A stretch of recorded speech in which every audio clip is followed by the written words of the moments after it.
की याद आते ही रोंगटे खड़े हो जाते हैं।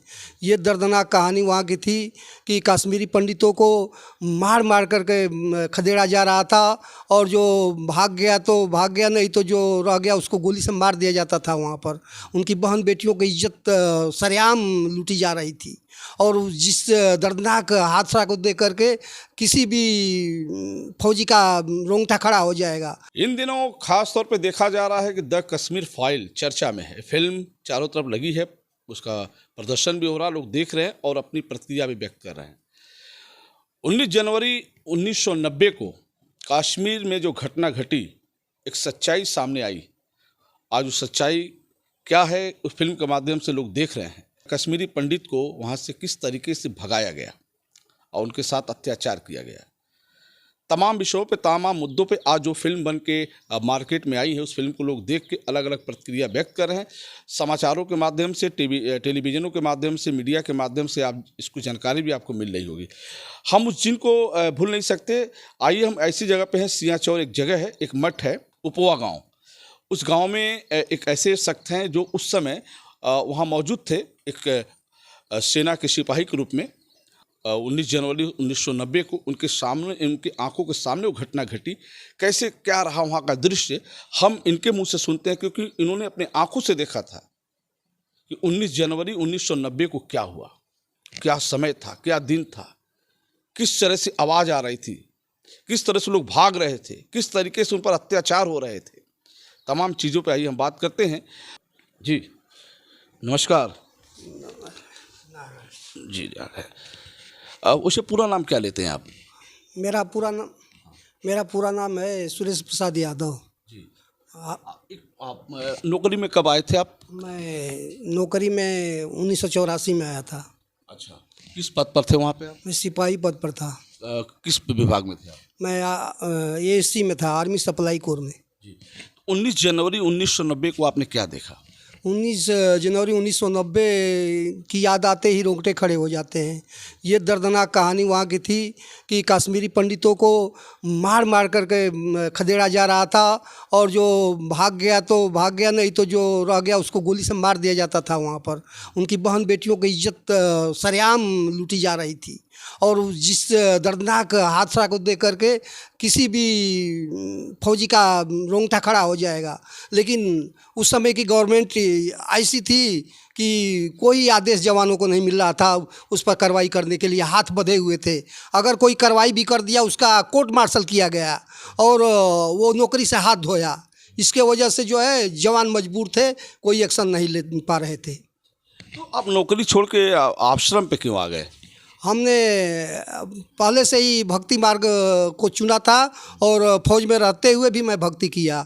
एक ऐसी शक्ति है जो कि हर जगह लड़ाई के मैदान में भी सेफ रखती है, हमारा साथ देती है। कब आपने नौकरी छोड़ा? मैं 2001 में छोड़ा। फिर कहाँ घर गए? घर गया, घर से और यहाँ आश्रम पर आ गया। तो जैसा कि आपने बताया कि 1990 में जो घटना घटी, क्या आबादी रही होगी, कैसे लोग रहे होंगे, कैसे वहाँ से लोग गए? वहाँ पर ऐसे तो आबादी बहुत शॉर्टली थी, लेकिन दूर दूर मकान पहाड़ियों में थे। वो जो है वहाँ की खेती बाड़ी, उनका बाग बगीचा सब लूट लिया गया, घर द्वार सब फूंक दिया गया, बर्बाद कर दिया गया। उनको मजबूर कर दिया गया वहाँ से पलायन करने के लिए, और उनकी बहन बेटियों की इज्जत सरेआम लूट गई थी। क्यों ऐसा क्यों हुआ, क्या रहा, क्या मंशा थी?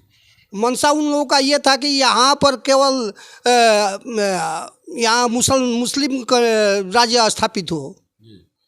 कई लोग कश्मीरी पंडित विरोध कर रहे थे क्या इसका? हाँ, क्योंकि कश्मीरी पंडित उसका विरोध कर रहे थे, इसलिए कि उनकी जो है जन्मभूमि है, और वहाँ पर हमारे सनातन धर्म के आदि गुरु शंकराचार्य ने भी तपस्या की, कश्यप ऋषि ने तपस्या की। वहाँ तपस्वी भूमि कही जाती है पूरा श्रीनगर या जंड के। अब 19 जनवरी 1990 कब तक रहे आप सीमा पर उस ड्यूटी के दौरान? ड्यूटी के दौरान हम उस समय तो हमेशा रेड अलर्ट हो जाता है, सब ड्यूटी पे ही रहता है। कितने दिन तक रहे आप वहाँ पे? हम वहाँ पर कई साल तक रहे। तो आप लोग सेना के सिपाही थे, अत्याचार हो रहा था, फिर आप लोगों ने एक्शन क्यों नहीं लिया? मजबूरी है, आदेश नहीं मिल रहा है। हमारे अधिकारी आदेश मांग रहे हैं। आर्मी हेडक्वार्टर जो है वर्तमान सरकार से मांगती है आदेश, लेकिन फिर भी वो मुक रह जाती है। आपने बताया था गोली तैयार थी, बारूद तैयार था, सब कुछ तैयार था, फिर भी आप चला नहीं पाए। हाँ, हम बंधे हुए हैं। अब अगर जो कोई भी ऐसा हकीम दिखाया अपना ताकत, तो उसको कोर्ट मार्शल कर दिया गया, आप उस नौकरी से समय निकाल दिया गया। उस समय जब आप थे तो क्या आपके पास क्या था, हाथ में क्या था? हमारे पास कार्बाइन थी और मैगजीन भरा हुआ 90 राउंड थे हमारे पास। मतलब आदेश नहीं था? नहीं था, आदेश नहीं था चलाने का। आपने कहा कि फतवा जारी हुआ था, क्या हुआ था? हाँ, मस्जिदों में उनके फतवा जारी किया गया कि अगर जो भी कश्मीरी पंडित है यहाँ रहना चाहता है तो धर्म परिवर्तन करेगा, वो मुसलमान बनेगा, और अगर जाना चाहता है तो अकेला जाएगा, अपना बेटी और औरत को नहीं लेकर जाएगा। उस फिल्म में जो दिखाया जा रहा है शायद आप देखे नहीं होंगे, लेकिन क्या तो आप सुनते तो होंगे ना, कुछ सुनाई दिया होगा। वो फिल्म कैसी बनी, ठीक बनी या उसमें गलत दिखाया गया है? जो फिल्म बनी है द कश्मीर फाइल बिल्कुल सत्य है, उसमें थोड़ा भी हेर फेर नहीं हुआ है। उससे बढ़ करके वहाँ का नतीजा था जो फिल्म में दिखाया गया है। उस पर सेंसर भी लगता है कि ये नहीं दिखाना है, वो नहीं दिखाना, लेकिन उससे भी बढ़ करके गदर हुआ था वहाँ कश्मीर में। क्या उसमें बच्चे उच्चे भी थे? हाँ, बच्चे भी थे, जवान भी थे, बूढ़े भी थे, सब थे वहाँ पर, सब करा रहे थे। तो आप बोल रहे थे बड़ा शक्ति है भगवान में, ईश्वर में, वहाँ आराधना हुआ, वहाँ शोध हुआ, वहाँ तमाम लोग आए, वहाँ शोध, इसके बाद ईश्वर भी मदद नहीं कर पाया? ईश्वर मदद तो करता है, लेकिन भगवान के घर देर है अंधेर नहीं है। उसी के तौर पर मालिक का ऐसा इजाज़त हुआ कि यहाँ पर भारतवर्ष की धर्म को बचाने के लिए मोदी जी और योगी जैसा सरकार यहाँ पर बनी, संगठित हुई है, और सब का पर्दाफाश हो रहा है। इन्हीं लोगों की देन है, ईश्वर की ही देन है। तो आप मान रहे हैं कि जो 32 साल पहले होना चाहिए वो 32 साल बाद हो रहा है? हाँ, ये तो सही है कि 32 साल पहले ये काम होना चाहिए था, उस पर से पर्दा हटना चाहिए था। जो 32 साल बाद हो रहा है, ये भारतवर्ष की बहुत बड़ी कमी है। आप भी एक हिंदू थे, तो उस समय आपके अंदर क्या विरोध था? हम तो फर्स्टली सोल्जर, हाँ, हमारा धर्म है सोल्जर का, और शांति स्थापित करना, वार करके किया जाए चाहे समझा कर किया जाए, लेकिन वहाँ पर हमारा हाथ बंधा हुआ था। तो ये मोह माया का त्याग करना। घटना आप बता रहे हैं, तो ईंधन जो फिल्म के माध्यम से हाईलाइट हुआ, चर्चा में आया, इसके पहले कभी आपने इसको सोचा था? इस जो आज जो सुनने को देखने को मिल रहा है, इसके पहले कभी इस पर आपने सोचा था? सोचने की बात ऐसी है कि अगर सरकार कांग्रेस की होती तो ये इससे पर्दा हटता नहीं आज भी।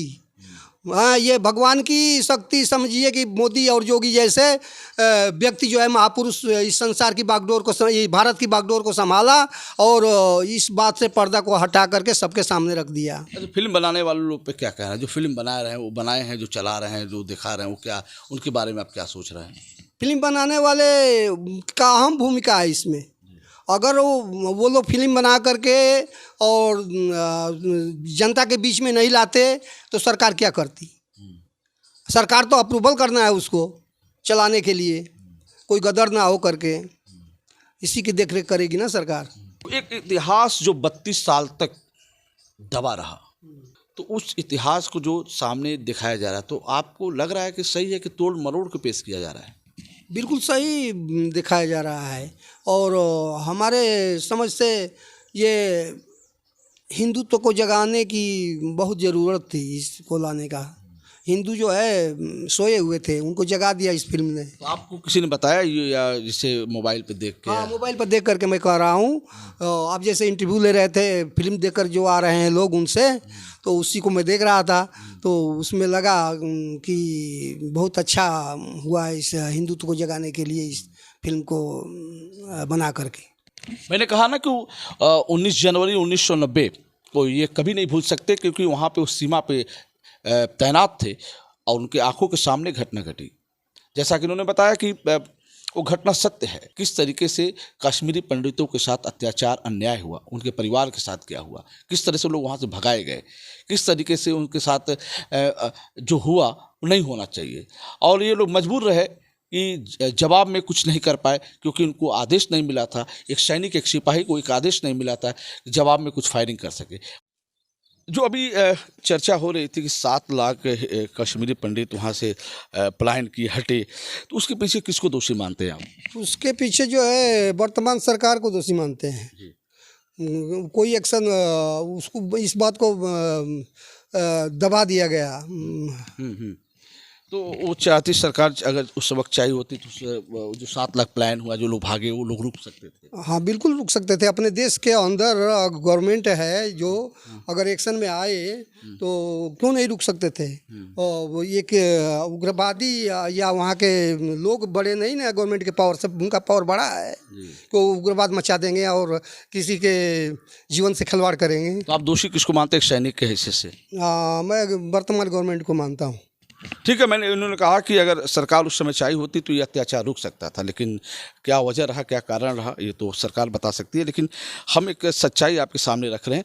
जो एक माध्यम था जिन्होंने ये बताया कि उस समय जब घटना घटी ये वहाँ मौजूद थे, अपने आंखों से देखा उन्होंने, सब कुछ ताज़ा था उस समय की घटना। लेकिन 32 साल बाद जब ये मामला उजागर हुआ, लोगों के सामने आया, तो जो भी उस समय ड्यूटी पे था वहाँ सरहद पर, सीमा पर, उस एरिया में जो भी लोग तैनात थे, आज उस वीडियो को देख रहे होंगे, उस फिल्म को देख रहे होंगे, तो उस घटना को ज़रूर याद कर रहे होंगे। कोई घटना जिस तरीके से कश्मीरी पंडितों के साथ घटा।